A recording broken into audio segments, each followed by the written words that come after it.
नमस्कार दोस्तों, success for all student channel पर आप सभी का बहुत बहुत स्वागत है। आज के इस वीडियो में हम लोग यूपी टेट में आने वाले हिंदी साहित्य से जो महत्वपूर्ण रचनाओं से प्रश्न पूछे जाते हैं, उनसे जो संभाव्य प्रश्न हैं उनको हम इस वीडियो में कवर करेंगे। तो चलिए बिना देर किए हुए वीडियो को देखते हैं। रामधारी सिंह दिनकर, इनको द्वितीय राष्ट्रकवि का दर्जा दिया गया है। इनको द्वितीय राष्ट्रकवि का दर्जा दिया गया है। इनकी प्रमुख रचनाएं हैं उर्वशी, हुंकार, रेणुका, कुरुक्षेत्र, संस्कृत के 4 अध्याय, परशुराम, रेती के फूल, रश्मिरथी और बापू।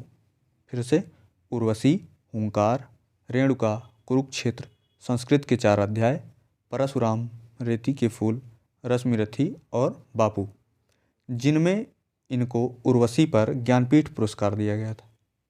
किस पे?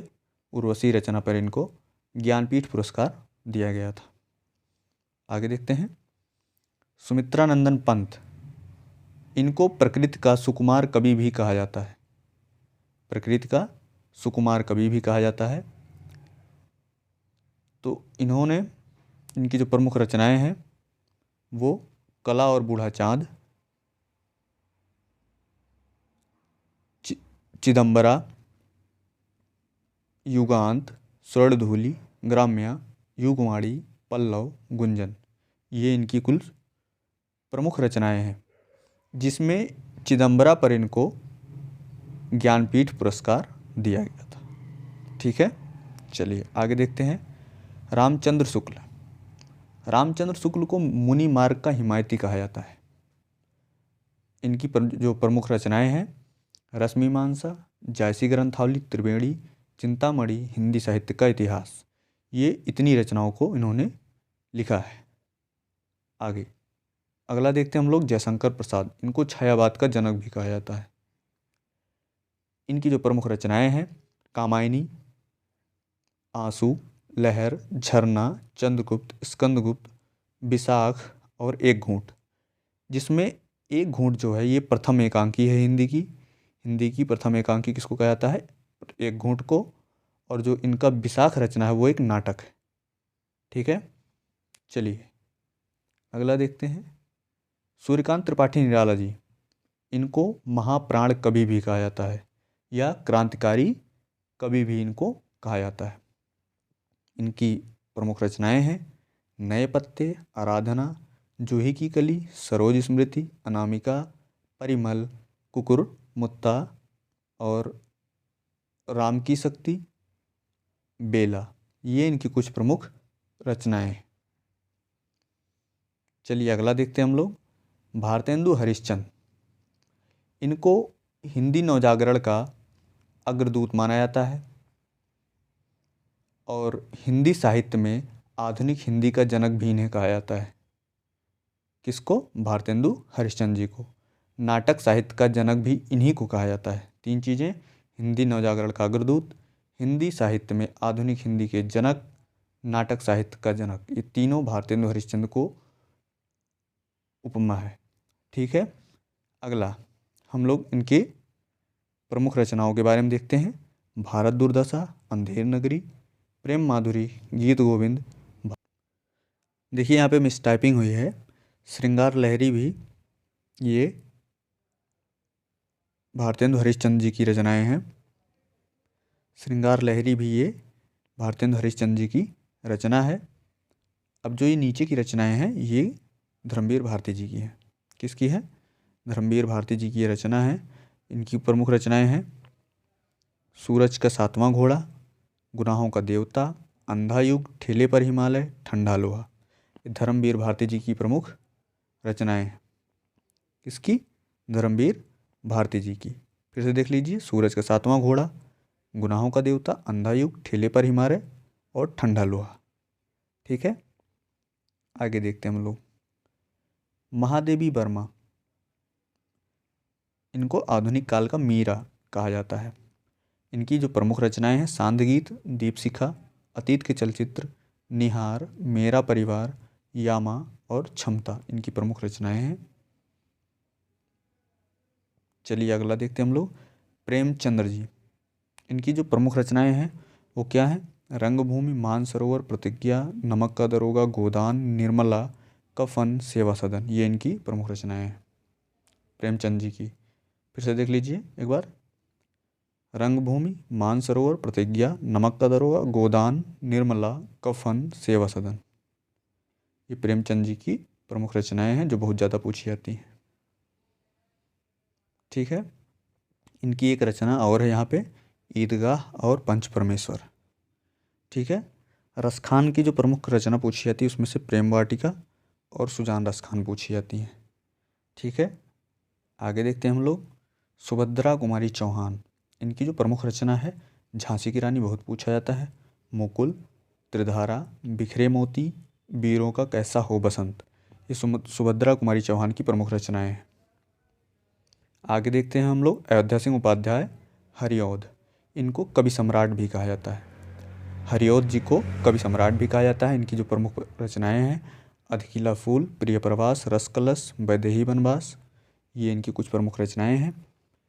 आगे हैं मलिक मोहम्मद जायसी जी की प्रमुख रचनाएं, पद्मावत, अखरावट, कहरनामा, आखिरी कलाम। ठीक है।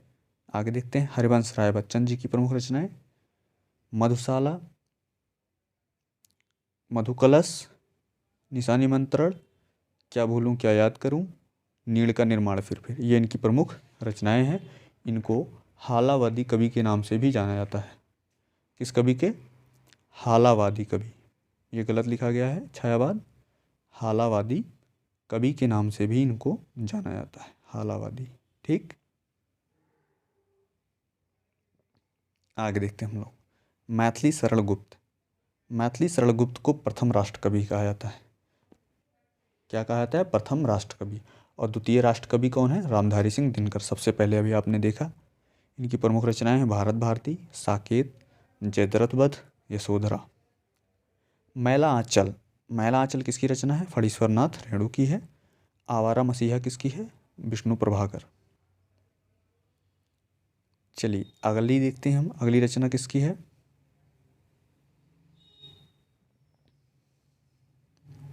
हजारी प्रसाद द्विवेदी जी की कुछ रचनाएं हैं जो बहुत ज़्यादा पूछी जाती हैं।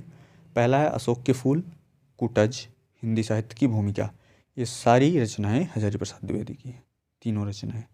अगला है अष्टाध्याय, अष्टाध्याय किसकी रचना है? नाभा दास की। किसकी है? नाभा दास की। ठीक है। अष्टाध्याय नाभा दास की रचना है। अगला है कालिदास, कालिदास की प्रमुख रचनाएं हैं रघुवंशम, मेघदूतम, और इनको भारत का शेक्सपियर भी कहा जाता है। क्या कहा जाता है? भारत का शेक्सपियर भी इनको कहा जाता है। ठीक है। आगे देखते हैं हम लोग। देखिए कुछ वन लाइनर क्वेश्चन है यहाँ पे। हिंदी साहित्य के इतिहास का प्रथम लेखक किसको कहा जाता है? तो गारसादत्त तासी को कहा जाता है। जो राजभाषा का उल्लेख है हमारे संविधान में 343 से 351 अनुच्छेद के बीच में इसकी बात कही गई है। हिंदी का जो प्रथम महाकाव्य है वो पृथ्वीराज रासो है। कि इसके लेखक कौन है? चंद्रवर्ण दाई। हितोपदेश रचना के लेखक कौन है? नारायण पंडित जी हैं। नाट्यशास्त्र किसने लिखा है? भरत मुनि ने लिखा है। जयदेव, गीत गोविंद किस रचनाकार कौन है? जयदेव जी। कौन है? गीत गोविंद के रचनाकार जयदेव है। ठीक है। उल्टा हो गया यहाँ पे। देवताओं की लिपि कौन सी लिपि है? देवनागरी लिपि। हिंदी का प्रथम समाचार पत्र, हिंदी का प्रथम पत्र कौन सा है? उदंत मार्तंड है। इसको लिखा था पंडित, इसको प्रकाशित किया था किसने? पंडित जुगल किशोर जी, जो कि कानपुर के निवासी हैं।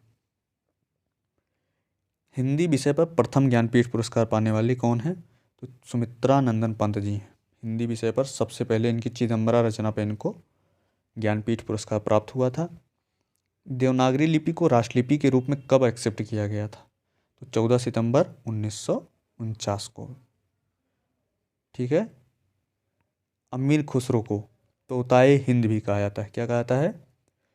तोताए हिंद।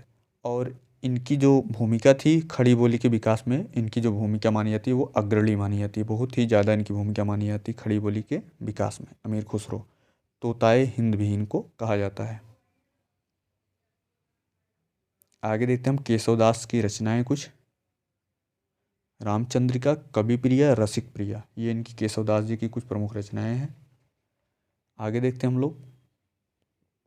रामचरितमानस, इसमें कौन सा रस? भक्ति रस में। हरिशंकर परसाई जी कौन से लेखक थे? ये व्यंग्य लेखक थे। पुराने पंथ के पथिक किसको कहा जाता है? मतीराम को कहा जाता है। ये साहित्यकार है। ठीक है। आषाढ़ का एक दिन किसने लिखा है? मोहन राकेश ने लिखा है। चित्रलेखा किसने लिखा है? भगवत शरण वर्मा ने। त्यागपत्र किसने लिखा है? जैनेन्द्र कुमार ने लिखा है। त्यागपत्र किसकी रचना है? जैनेन्द्र कुमार की रचना है। ठीक है। भूषण जो थे वो कौन से कवि थे? वीर रस के कवि थे, और इनकी एक रचना शिव बावनी है, बहुत ज़्यादा पूछी जाती है। अगला है राहुल सांकृत्यायन। इन्होंने ही सरापा को हिंदी का प्रथम कवि माना था। सरापा को हिंदी के प्रथम कवि की संज्ञा राहुल सांकृत्यायन जी ने दी थी, और इनकी जो प्रमुख रचना है किन्नर देश और बोलगा से गंगा। सूरदास जी ने भक्ति के कुल कितने रूपों का वर्णन किया है? तो 11 रूपों का। कितना? 11 रूपों का वर्णन सूरदास जी ने किया था भक्ति का। ठीक है। आगे देखते हैं हम लोग। माखनलाल चतुर्वेदी को हिंदी साहित्य की आत्मा कहा जाता है इनको। इनकी प्रमुख रचनाएं जो हैं हिमकिरीटनी है, हिमतरंगिणी, बहुत ज़्यादा ये पूछा जाता है। सोहनलाल द्विवेदी, इनकी प्रमुख रचना क्या है? युगांतर है। और गीत परोस किसकी रचना है? भवानी प्रसाद मिश्र की है। गीत परोस किसकी रचना है? भवानी प्रसाद मिश्र की। अब अगला हमारा है महावीर प्रसाद द्विवेदी। इनको द्विवेदी युग का जनक भी कहा जाता है। इनकी रचना है कालिदास की निरंकुशता, जो कि बहुत ज़्यादा पूछी जाती है। आगे देखते हैं हम लोग। रामवृक्ष बेनीपुरी, तो इनकी प्रमुख रचना है लाल तारा, गेहूं बनाम गुलाब, चिता के फूल। ठीक है। अगला रसखान के लेखक कौन है? तो रसखान के लेखक पद्माकर हैं। कौन है? पद्माकर। इनको रत्नाकर भी इन्हीं को कहा जाता है। तो अगला है हमारा विष्णु प्रभाकर। इनकी प्रमुख रचना है आवारा मसीहा और समीप। आगे देखते हैं चिंतामणि त्रिपाठी। इनकी जो प्रमुख रचना है कविकुल है, कल्पतरु है। चिंतामणि त्रिपाठी कौन कौन प्रमुख रचना है? कविकुल और कल्पतरु है। आगे देखते हैं हम लोग नरसिंह जी का मायरा। ये किसकी रचना? मीराबाई की है। सुजान सागर किसकी रचना? श्रीधर पाठक की है। सुजान सागर किसकी है? श्रीधर पाठक की। और नरसिंह जी का मायरा मीराबाई का। चलिए आगे देखते हैं हम लोग अज्ञेय जी की कुछ प्रमुख रचनाएं। तो अज्ञेय जी की जो प्रमुख रचनाएं हैं, इनका पूरा नाम क्या है? सच्चिदानंद हीरानंद वात्स्यायन। और इनका प्रमुख जो रचनाएं हैं चिंता, पूर्वा, नदी के द्वीप, ये इनकी प्रमुख रचनाएं हैं। तो इस प्रकार से जो ज़्यादा परीक्षाओं में पूछे जाते हैं संभावित जो हैं, उन रचनाओं को हमने आपके सामने कम समय में रखा, क्योंकि हमारे पास समय बहुत अब समय समझ लीजिए नाम मात्र का बचा हुआ है, इसलिए कम से कम समय में हमने आपको रिवीजन के लिए दिया है। हमारे साथ अंत तक बने रहने के लिए आप सभी का बहुत बहुत धन्यवाद।